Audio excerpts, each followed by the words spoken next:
BOT ILC3. Tu misión es buscar información sobre proyectos, prácticas, iniciativas y recursos que puedan apoyar a la comunidad educativa en su labor.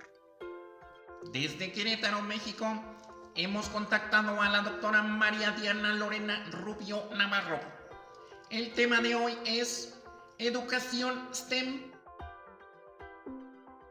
Bienvenida a Extramuros, programa del Instituto Latinoamericano de la Comunicación Educativa. Adelante.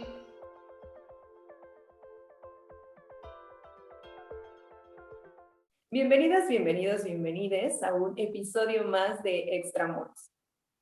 Hace pocos días se cumplieron 76 años de que la maestra Gabriela Mistral recibiera el Premio Nobel de Literatura. Y aunque pareciera un hecho fácil, la realidad es que no es así. Para que esto sucediera, ella tuvo que sortear diferentes desafíos, entre ellos, acercarse por primera vez a la educación de una forma no tan agradable. Gracias a que su hermana la acercó a las primeras letras, fue que con el tiempo ella se convirtió en un referente como escritora, profesora y, por supuesto, un referente para las niñas deseosas de estudiar. Este caso de Gabriela Mistral, me atrevería a decir que podemos trasladarlo a otro nombre, a otros países, a otros lugares del mundo. ¿Cuántas veces como estudiantes no nos sentimos tal vez poco capaces dentro del aula para entender algún concepto? ¿Cuántas veces nos pareció difícil entender las estrategias que utilizaban los profesores y las profesoras dentro del aula y que tal vez nos hicieron padecer alguna materia? Pero también pienso en cuántas veces conocimos a profesores y profesoras que marcaron nuestra vida, que nos enseñaron que era posible aprender de diferente manera y que también era posible cumplir nuestros sueños si sabíamos cómo trabajarlos. Al menos en mi lista hay varios nombres que recuerdo.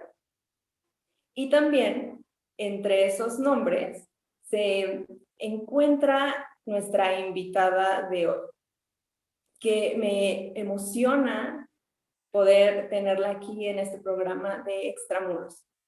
Ella es Diana Rubio, que hace poco tiempo se hizo acreedora al Premio Docentes Extraordinarios y que hoy desde Extramuros extendemos, por supuesto, la felicitación por este gran reconocimiento y, por supuesto, doy la bienvenida.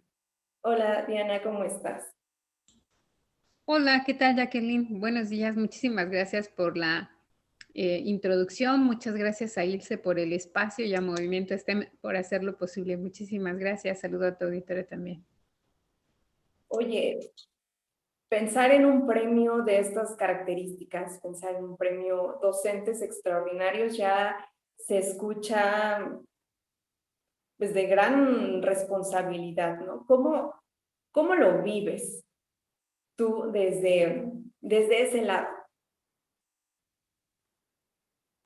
Bueno, pues lo vivo día a día. Estos premios, estas convocatorias que se generan a través de organizaciones sin fines de lucro, Movimiento STEM, Fundación BARC y la UNESCO, son precisamente iniciativas que tienen la labor de visibilizar el trabajo y la trayectoria de los docentes. Así es de que es algo que he venido viviendo desde hace ya casi 12 años. Entonces son momentos profundamente significativos para mí, por supuesto muy felices, pero también profundamente orgullosa y comprometida con lo que ello implica, ¿no? Pensar que por primera vez México está dentro del top 10 del Global Teacher Prize me llena de de mucho orgullo ser queretana, ser mexicana, saber que estamos haciendo las cosas muy bien, saber que hay muchos más maestros haciendo cosas extraordinarias de manera ordinaria cada día. Entonces, en realidad es eso también y el compromiso que asumo también, ¿no? Con mis estudiantes, con mis colegas y por supuesto con las comunidades y las instituciones y organismos que inciden en estos espacios para visibilizar y revalorar la labor de los docentes, que sin duda a través de la educación podemos generar distintos proyectos que incidan en los estudiantes fundamentalmente, pero también en las comunidades. Claro, pero también me imagino que esta responsabilidad de, a veces cuando tenemos ciertos títulos, nos lleva como a pensar en más responsabilidad por hacer, por hacer crecer estos proyectos que nacen en pequeño y que de pronto se extienden a diferentes latitudes y de quienes también se convierten en referentes para otros profesores. Sí, Jacqueline, de hecho es un punto de vista interesante porque en realidad los que hacemos esto, ese principio o esa constante de responsabilidad la tenemos desde antes, ¿no? No implica que simplemente con el trabajo.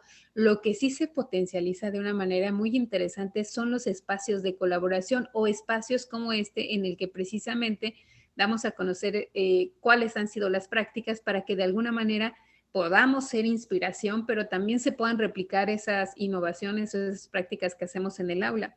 Entonces, en ese sentido, creo que es una responsabilidad compartida con toda la sociedad. Insisto, para México, el premio de docentes extraordinarios, el National Teacher Prize, impulsado por Movimiento STEM, considerando que precisamente Movimiento STEM es una asociación sin fines de lucro que transforma la mente de los jugadores clave, impulsa la educación, los empleos del futuro, que además tiene representación no solamente en México, sino en América Latina, que es una iniciativa avalada por la Global STEM Alliance y el STEM Learning Ecosystem. En ese sentido, creo que tienen objetivos estratégicos como ecosistema y que tienen la iniciativa de liderar movimientos regionales que permitan transformar precisamente los contextos para impulsar la educación y el talento STEM, los empleos del futuro, la innovación con visión social e incluyente.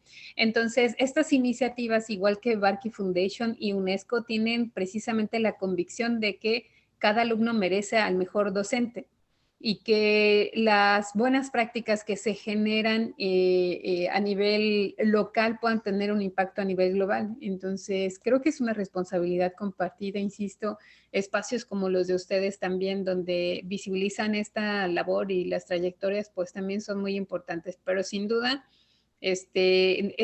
nos alimentamos de eso, ¿no? Nos alimentamos de compartir, de tratar de hacer mejor las cosas, pero sobre todo de incidir en otros colegas y en otros espacios. Y también cuando se habla de este tipo de premios y el trabajo que hacen, como comentas, diferentes profesores y profesoras, se piensa mucho en el premio o en los títulos.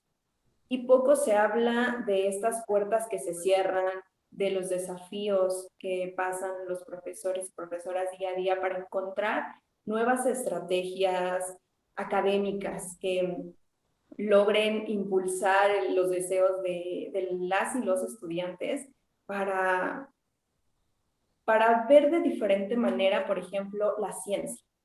¿Cómo ha sido para ti este camino de desafíos en cuanto a buscar nuevas formas de llevar los conocimientos a los estudiantes y también para hacerlos que vean la ciencia de una forma mucho más amigable de la que tal vez muchos crecimos, ¿no? Hay quienes tuvieron tal vez no tan gratas experiencias con la ciencia, con la tecnología? ¿Cómo hacerlo? Eh, mm, sí, sí, sin duda. Es un trayecto que lo que más tiene son desafíos, retos. Y sí, yo creo que más que se cierren puertas, identificas como por dónde vas Y eso en educación media superior, que es donde yo me desempeño, los chicos son muy genuinos. Si les gusta tu clase, te das cuenta. Y si no les gusta, también. No te lo dicen, pero también te das cuenta. Yo como me di cuenta, pues mis estudiantes se quedaban dormidos, me pedían permiso para ir al baño, sacar copias, entregar cosas y dejé de decir, y yo estoy dando clase y además estoy hablándoles de cosas súper importantes que estamos descubriendo en el laboratorio y que todavía ni siquiera hemos publicado, pues no les interesaba, precisamente no les interesaba. Entonces, ahí es donde te enfrentas a la realidad. ¿Qué es lo que les interesa? ¿Qué les mueve? ¿Cuáles son precisamente estas preconcepciones que tienen sobre la ciencia? Y pues nada, lo que comencé a hacer después también fue producto de una invitación que me hicieron a dar una charla dentro de la Semana de la Ciencia. Me dicen, oye, ¿y si das una charla a 3 grupos? Yo, bueno, si se me duermen 50, si me van a dormir 150, no, por favor, no me hagan eso. No, dice, pero háblales de qué es lo que hace un científico, cómo lo hace, su vida diaria y tal. Dije, no suena mal. Entonces, que se me ocurre llevar algunos sujetos experimentales en ese momento al laboratorio y de diferentes etapas, ratitas con diferentes edades y cosas. Entonces, había más chicos de otros grupos en la sala preguntando de todo lo que te puedas imaginar, súper participativos.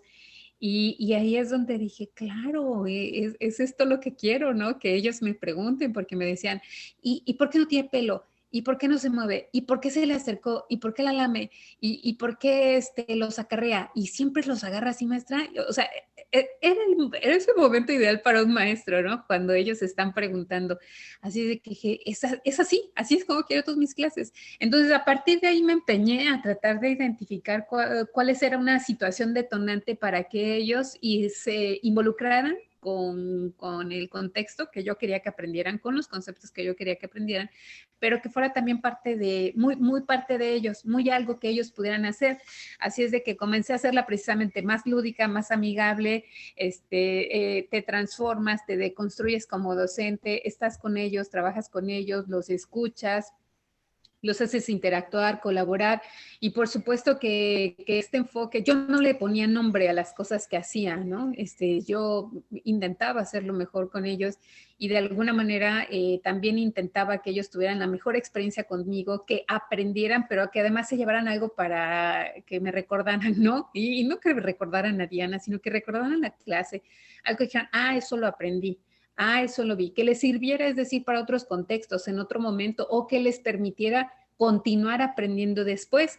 Así es de que de esa manera, pues, insistí en hacerles saber qué era lo que hacía un científico, pero además, no solamente que supieran qué era lo que hacía un científico, sino que ellos se dieran cuenta que ellos pueden desarrollar las competencias necesarias para ser un científico y que yo he dicho en muchas ocasiones y que sepan que un científico puede tener cualquier origen. Muchos chicos, cuando tenía yo que ir a congresos al extranjero, regresaba y me decía, maestra, ¿y ahora dónde fue? Pues a tal lugar.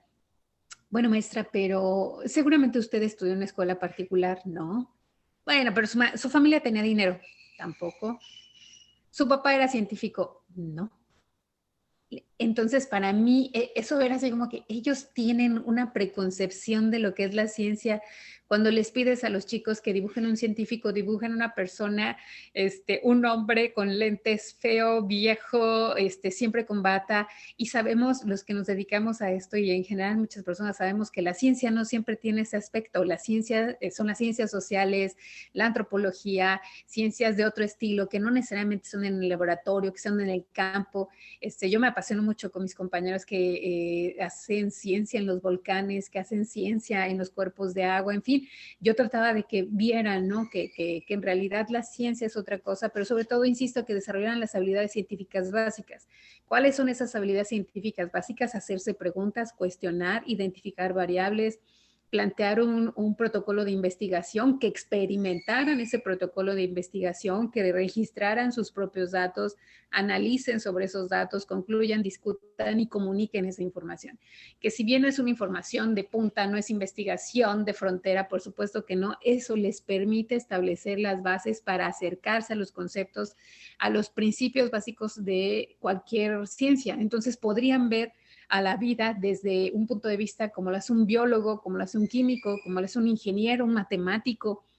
Entonces, para mí eso resulta muy, muy importante y esto lo da precisamente la educación STEM, que abona precisamente desde mi punto de vista cuando comenzaba a tener esta participación con los alumnos en ferias en el extranjero. Comenzaba a darme cuenta que que yo participaba incluso con muchos chicos en las ferias, pero no con chicas. Entonces dije, ¿y qué pasa? Porque además las chicas eran las que más me preguntaban, maestra, ¿y qué hace con sus hijas? Pues se quedan con su papá. ¿Y si le dan permiso? En la UNAM solamente tengo que hacer un documento y listo. No, en su casa no hay tema, o sea, somos personas desarrollando, ¿no? Entonces, en ese sentido, yo quise insistir también en que la toma de decisiones, los proyectos de vida no tienen que estar asociados a los roles de género que tenemos, sobre todo como mujeres. De hecho, yo elegí una carrera por mi rol de género. Entonces, a lo mejor tengo esa impronta y esa parte que quiero transformar en las chicas, ¿no?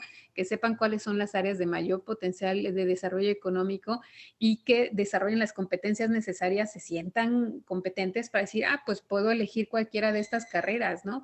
Y no pensar que la ingeniería y la matemática solamente para personas súper inteligentes, sino que en realidad todo el mundo lo puede desarrollar. Es muy importante entonces este enfoque que ya después conocí, las metodologías, las estrategias que uso, de alguna manera inciden en la evolución precisamente de cada persona, ¿no? En impulsar en los estudiantes sus talentos, pero en que ellos también identifiquen aquello en lo que son buenos. Entonces, cuando identifican aquello en lo que son buenos y si ellos adquieren un compromiso de aprendizaje profundo y real, después se vuelven un talento. Entonces, en realidad acompañas talentos, acompañas trayectos y se vuelve más amigable, obviamente en un ambiente en el que el error es aceptado, en el que las preguntas son valiosas, lo más valioso de la clase son las preguntas, es el momento de hacer preguntas. Entonces, insisto, es un poco de construir lo que tenemos interiorizado como clase, como la labor del docente y también como la participación del estudiante. Entonces, el estudiante es el centro y es el que tiene que construir y ser cada vez más activo y responsable, asumir su responsabilidad también en el proceso.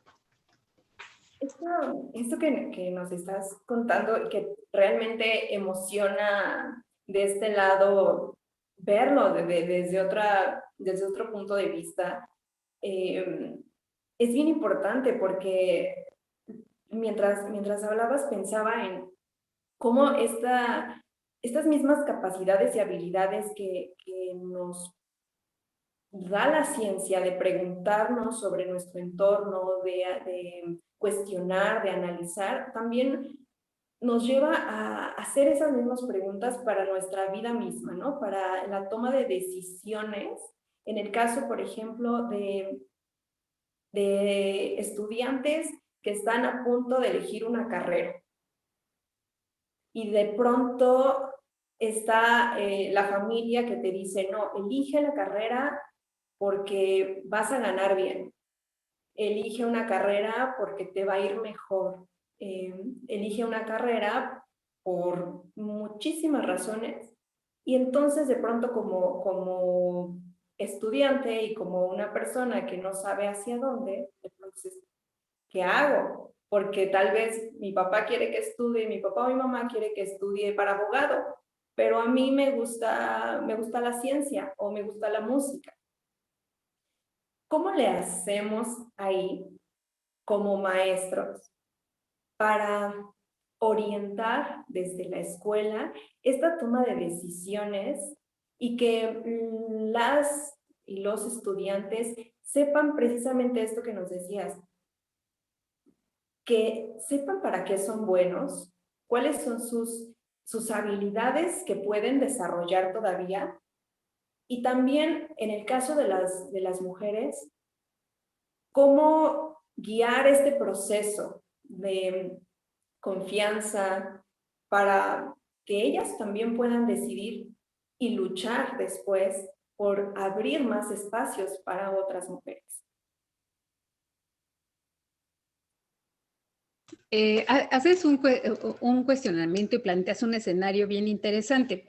Y voy a retomar lo que señalas de toma de decisiones. Cuando ellos desarrollan estas competencias, lo que necesitan son datos, necesitan información para la toma de sus decisiones precisamente. Entonces, a mí lo que me interesa es que conozcan todas las posibilidades.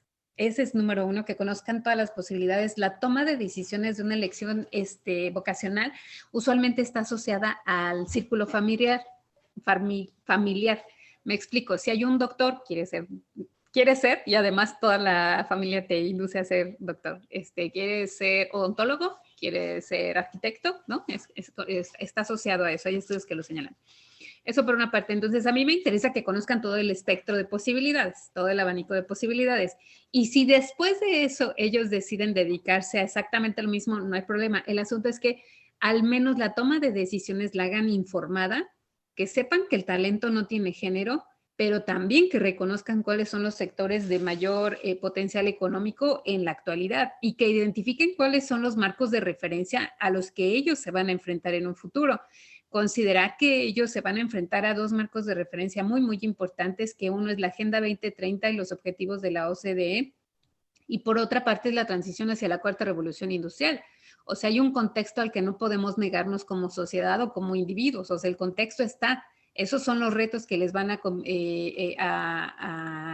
los que se van a enfrentar y, por supuesto, el desarrollo de la tecnología. Así como se desarrolla la tecnología con este ritmo tan acelerado, ellos van a tener que adaptarse, ser flexibles, aprender, generar los constructos mentales necesarios para aprender cada vez más rápido y tener estas competencias que les llamamos competencias STEM, precisamente, que están asociadas a pensamiento crítico, creatividad, comunicación, colaboración, alfabetización digital, alfabetización científica de datos, en fin, todas estas competencias que son necesarias, que según el Foro Económico Mundial son las competencias del siglo XXI. Entonces, ellos tienen estos dos grandes marcos de referencia, no lo vamos a poder negar.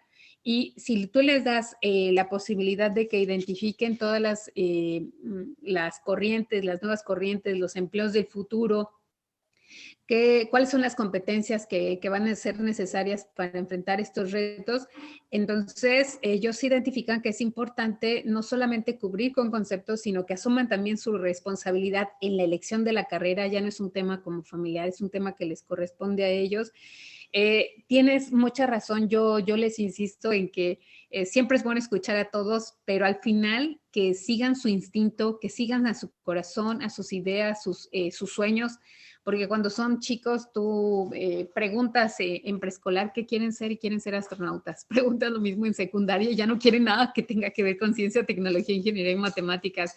Entonces, ¿qué estamos haciendo también en estos espacios para que ellos rechacen estas áreas? Por eso para mí es importante no solamente que conozcan todas las áreas, sino que desarrollen las competencias y que le encuentren sentido a las matemáticas, que le encuentren sentido a la química, a la biología, a la ingeniería, a la tecnología y que digan, ok, claro, sí lo podemos hacer. ¿Esto cómo se logra? Se logra a través de que ellos trabajen por proyectos, identifiquen problemas, porque es distinto que un maestro te traiga un problema y lo resuelvas que a que tú puedas identificar un problema. Entonces tenemos que ir a que ellos identifiquen problemas de su contexto, a que desde la empatía, desde la conciencia social, ellos puedan identificar cuáles son los retos que tenemos como sociedad y puedan autogestionarse para desarrollar un prototipo y desarrollar una propuesta de solución. Así es de que esta confianza se logra si les permites a ellos la oportunidad de equivocarse, si les permites a ellos la oportunidad de exponerse a otras personas y no solamente a la maestra. Entonces, esta parte donde la educación solamente depende de mí en mi aula no es posible. Si hablamos de evolución genética, tiene que venir un genetista para que ellos identifiquen, ok, entonces eso es lo que hace un científico de genética, sí, claro, yo quiero ser así, ¿no? Y no se trata de traerles y decirles o una imposición, sino que expertos de esas áreas que puedan venir y que a lo mejor nunca te hubieras imaginado que están cerca de ti, ¿no? O que eso es algo posible para ti. Hablamos de sistema nervioso central, viene un neurocientífico, hablamos con él, o hacemos una videollamada, hacemos una visita virtual a una de estas universidades que tienen laboratorios y simuladores por ahí también. Entonces, es un poco desarrollar en ellos esta confianza y que no tomen decisiones sesgadas y que de alguna manera ellos identifiquen precisamente para qué son buenos. Yo insisto que si ellos identifican lo que les gusta, eso en lo que ellos invierten mucho tiempo, puede ser esa una muy buena señal, o si hay algo que les duele. Cuando hay algo también que, y no que les duela físicamente, ¿no? Sino que les llame la atención y que ellos quieran resolver, ahí es donde, donde están las áreas de oportunidad para ellos. De esa manera, ellos no solamente integran conceptos de la ciencia, tecnología, ingeniería, las matemáticas o estas diferentes perspectivas de cómo abordar para solucionar un problema, sino que al mismo tiempo, de forma paralela, desarrollan habilidades socioemocionales que tienen que ver con que una persona sea capaz de identificar y regular sus emociones, relacionarse de forma adecuada con otras personas, pero además con su entorno también, y que estas habilidades de conciencia de sí mismo, autogestión, conciencia de los demás, y los lleve a tomar una decisión más responsable. Por supuesto, porque pensando en este panorama, la posibilidad que nos da a entender, que nos da conocer más de la vida, conocer de los procesos, también nos permite generar esta introspección y el autoconocimiento de qué quiero, cómo lo quiero, hacia dónde va mi vida. Y también, por ejemplo, analizar este tema de las emociones, ¿no? Que esto que estoy haciendo es realmente lo que me hace feliz, lo que quiero hacer, incluso para los docentes. Nos platicabas al principio este momento en el que tus alumnos sentías que no había una conexión, ¿no? Y tenías que, de pronto te viste en ese momento en el que te debiste generar. Y eso creo que para muchos docentes es bien complicado este momento, el ver que tal vez a sus alumnos no llega la información como ellos quisieran, no la apropian. Desde tu experiencia, ¿qué les dirías a estos profesores y profesoras que están en este momento en el que uno, por la pandemia, también nos ha llevado a tener que cuestionar nuestras formas de acercarnos al conocimiento, de aprender, de adaptarnos a las condiciones? ¿Cómo hacerle para llegar a este proceso también sin hacernos este daño emocional de decir no somos buenos maestros? Yo creo que una autoevaluación para mí ha sido clave, y esto lo digo desde mi experiencia personal. Una autoevaluación ha sido fundamental, pero también ha sido muy importante vulnerarme. Y me explico. Cuando el chico no enciende la cámara, no pregunto por qué, porque ves que yo la apago. Por ejemplo, viene bajando mi hija y sus chanclas, ¿no? Estamos en casas, estamos en espacios donde la educación formal no era de esta manera, entonces nos estamos adaptando, pero nos estamos adaptando todos. La pandemia acentuó muchos retos, pero los retos son tanto para el docente como para los estudiantes. Las nuevas formas de acercarnos, ya lo decías, a cómo aprendemos son distintas. Y yo considero que esas dos cuestiones han sido fundamentales para mí. Los chicos han tenido pérdidas, yo he tenido pérdidas, y preguntar un poco cuál es el contexto en el que ellos están, cuáles son las necesidades o adversidades que ellos tienen. A mí me llamó mucho la atención y despertó a mí la necesidad de adaptar mis contenidos cuando una de mis estudiantes me dijo, maestra, ¿me puedo quedar al final? Yo sí, claro. Y se queda y me dice, maestra, es que entrego sus tareas o logro que mi hermanito y mi sobrino entreguen las suyas. Y yo, ¿por qué me dices eso? Pues es que yo me quedé responsable de mi hermano y de mi sobrino para que mi mamá y mi tía pudieran salir a trabajar. Y ahí fue donde dije, ¿qué estoy haciendo? El contexto es diferente para todos y sigue cambiando. Todavía pensar esta posibilidad de que nos estamos adaptando, que a lo mejor ya casi 2 años, pero sigue cambiando. No es el mismo, ¿no? No estamos en el espacio específico para aprender. Hay chicos que luego les pregunto algo y se escucha que apagan inmediato el micrófono sin terminar. Y muy seguramente, pues porque ahí está cerca la familia, ¿no? Y es esta parte también pues de privacidad, no sé. En fin, creo que son muchos retos. O sea, como sociedad, eso es un reto. Y en lo particular yo he tratado de adaptarme, ya te decía, creo que esa parte ha sido la más difícil para mí.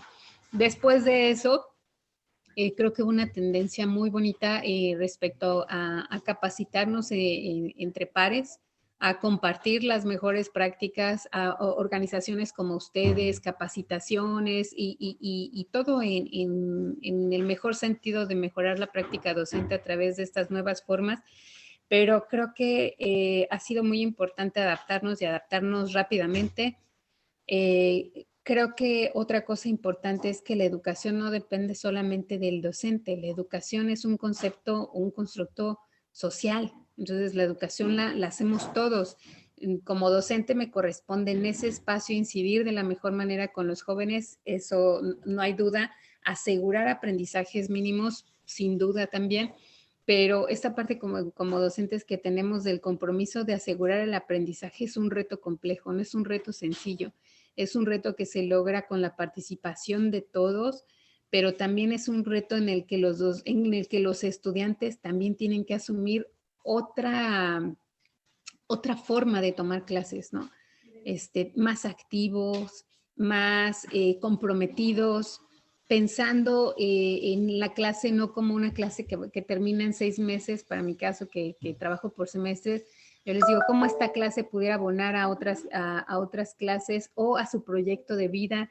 Hay ocasiones, bueno, si no le encuentran sentido a esto, pues tampoco daño no les va a hacer y además puede incidir en el desarrollo de las competencias. Así es de que yo insisto mucho en ellos y sí trato de que haya esos momentos de autoevaluación, de metacognición de todos los involucrados para que yo también sepa por dónde voy. Si ya te decía que al inicio se me dormían y escucharlos y verlos a ellos fue lo que me ha transformado, trato de mantenerlo, ¿no? Entonces, identificar cómo por dónde voy ha sido muy importante, adaptarme, el uso de la tecnología, la gamificación, estrategias que también hagan más sencilla la forma de evaluar. Tengo grupos de 50, imagínate, trabajos constantes, evaluaciones de diferente forma. Así es de que considero que hay muchos elementos que están involucrados en esto que me decías de qué le diría a los profesores en este momento, que estamos haciendo todos lo mejor posible con las condiciones y los contextos que tenemos.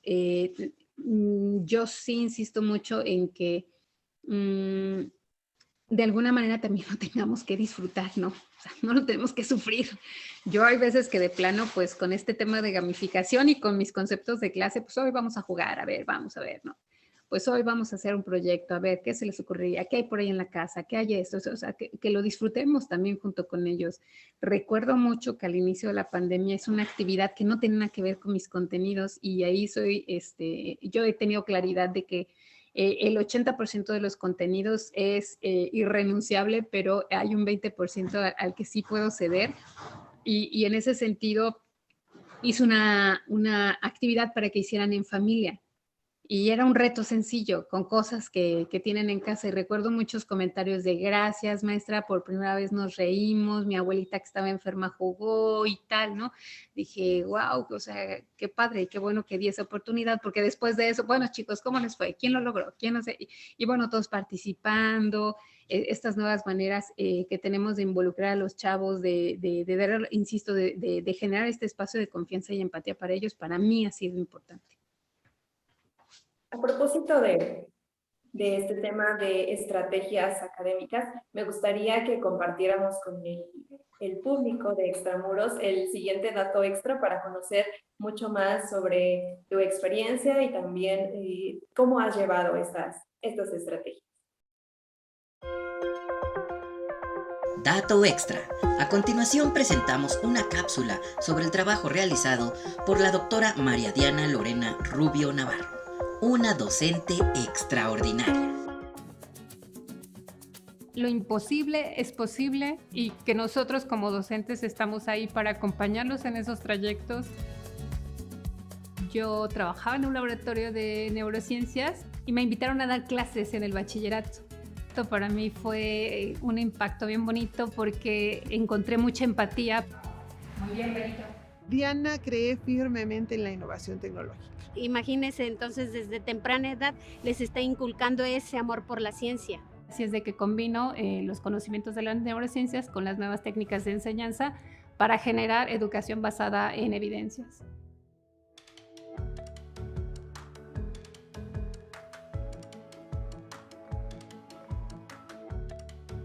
Los retos más importantes de la zona es desarrollar las competencias y encontrar el talento en los estudiantes para acompañarlos y que desarrollen lo que requiere el sector productivo. Entonces, lo que yo quiero es que vean que ellos, no importa el origen que tengan, no importan las dificultades o las limitaciones que ellos tengan, ellos pueden desarrollarse en cualquier área que ellos quieran.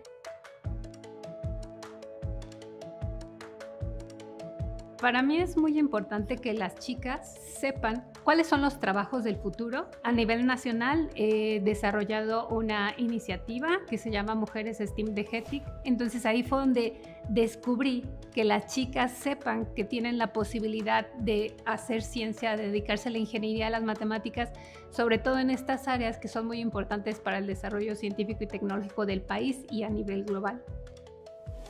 Claro que sí, ella siempre fue pues una inspiración para mí y para pues todas las jóvenes que participamos en este club. Y algunos de los egresados que han estado conmigo en el Club de Ciencias se han colocado en puestos de mandos medios en el sector industrial. Un puente debe de resistir cargas, ¿verdad? Ahora, ¿qué características tiene un puente?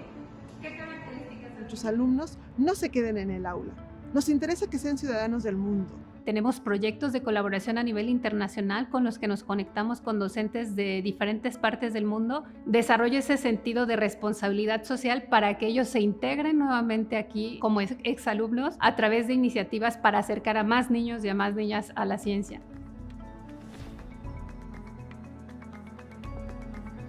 Pues yo creo que me insistiría en que continuara haciendo lo que hago y que lo disfrutara cada día, ¿no?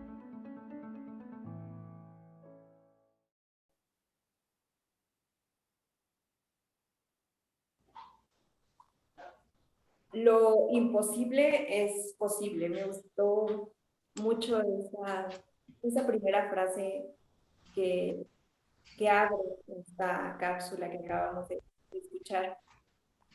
Y me hizo recordar que en algún momento alguien me platicó que un niño un día se le acercó para preguntarle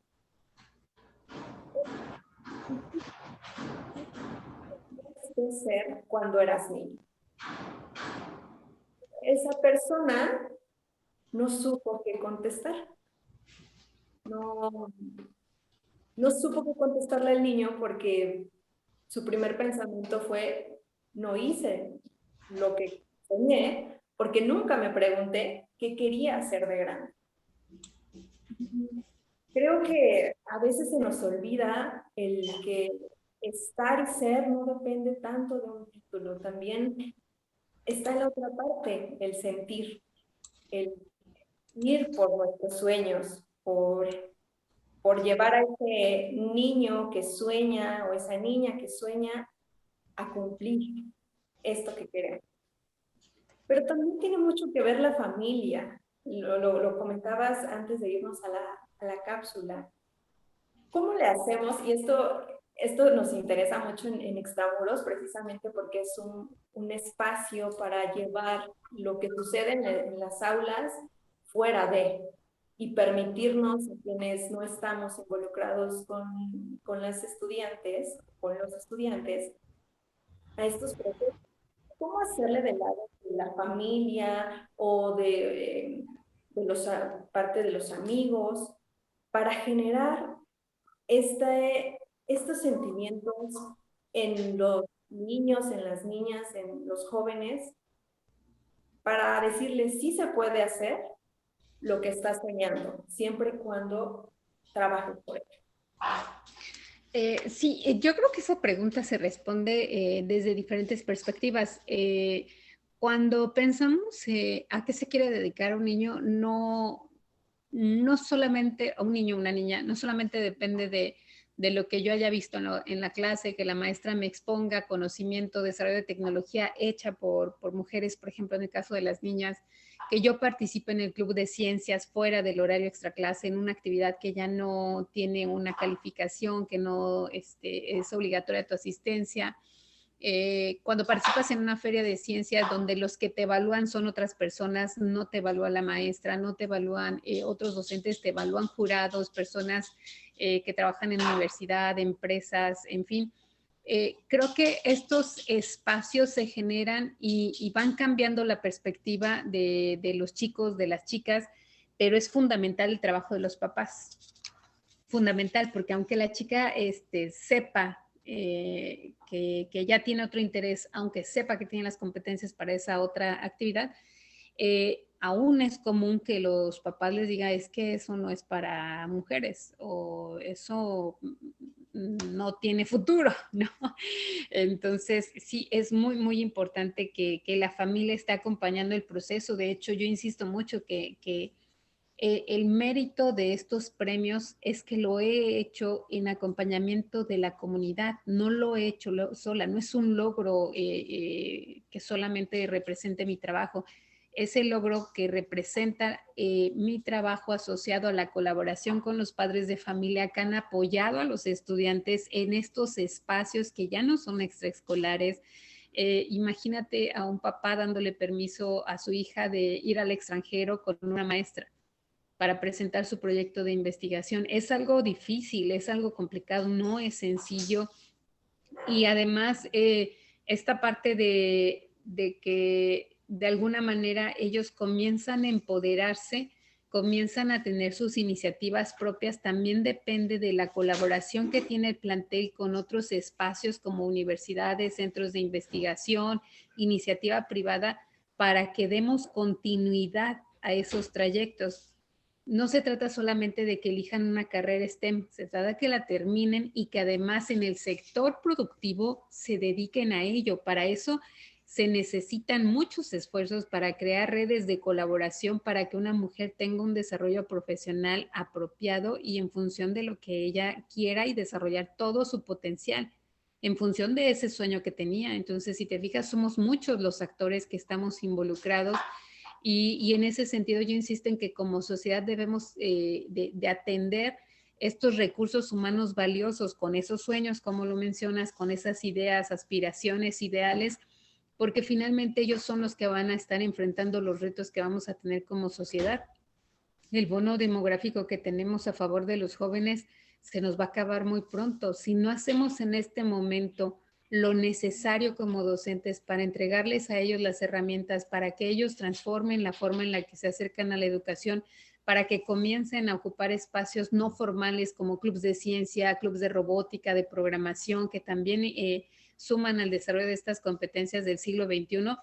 Entonces, creo que ese es algo muy importante, pensar en que ellos mismos pueden ir trazando sus trayectos.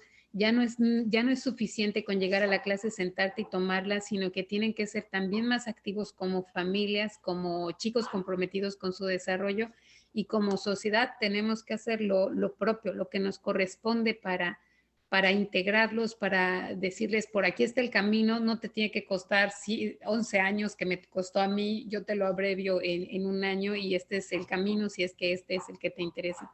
Entonces, creo que esa es la forma en la que yo lo hago. No solamente se trata de un discurso de sí, dale, sí se puede. No, es un cambio de perspectiva desde la comunidad. Es un cambio estructural que se necesita también para pensar en los jóvenes como trayectos, como recursos humanos de alto valor, que son los que van a resolver los retos del futuro, tanto en el sector productivo como en los retos, insisto, que vamos a tener como sociedad. Así es. Estamos llegando al final de Extramuros, pero me gustaría hacerte la última pregunta. Maestra Diana Rubio, ¿qué sueñas cuando sueñas? Mira. Ajá, perdón. ¿Qué viene para ti? ¿Cuáles son las nuevas metas? Mira, a mí cuando me preguntan que qué sueño, yo precisamente sueño con que la ciencia vuelva a ser parte de la cultura. Que la ciencia la podamos ver como una parte accesible que realmente esté resolviendo los problemas profundos que tiene la sociedad, que pueda ser también, si no una vocación o un proyecto de vida, que pueda ser parte de la cultura que nos permita tomar decisiones mejor informadas, que nos permita percibir los fenómenos naturales, sociales de una forma distinta, que nos permita tener esta interacción con los diferentes actores de la sociedad. Y en el terreno profesional, si me preguntas con qué sueño, yo sueño con que la Dirección General de Educación Tecnológica Industrial y de Servicios, con representación en los 32 estados y con 456 planteles en el país, tenga un club de ciencias cada uno de estos planteles y que podamos desarrollar estas competencias en los estudiantes. Yo, después de participar en esta convocatoria de movimiento STEM, de National Teacher Prize, de docentes extraordinarios, me di cuenta de muchas cosas. Hasta ese momento reflexioné sobre mi quehacer docente y por supuesto que yo invito a que cualquier docente de México que esté haciendo cosas extraordinarias postule. La convocatoria se cierra el 23 de enero.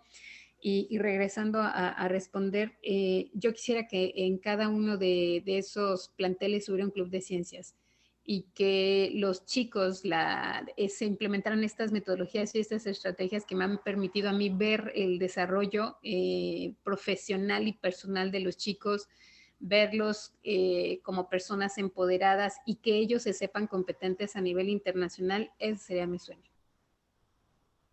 Muchas gracias, maestra, por llevarnos en este camino, por tu experiencia, pero también por permitirnos hacer nuestros propios cuestionamientos a lo largo de este programa para ver de diferente manera.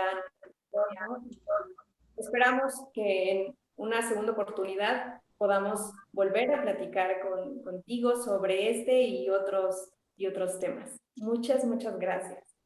Seguro, cuenta conmigo y muchas gracias a ti por tu espacio, a Grupo ILSE y a Movimiento STEM también por hacer esto posible. Muchas gracias. Hemos llegado al final de este programa. Agradecemos una vez más nos hayan acompañado en este episodio. Los invitamos a que se sigan acercando a sus sugerencias, comentarios a través de nuestras redes sociales y por supuesto en nuestro canal de YouTube. Los esperamos en un episodio más. Muchas gracias. Yo soy Jacqueline Alarcón. Hasta la próxima.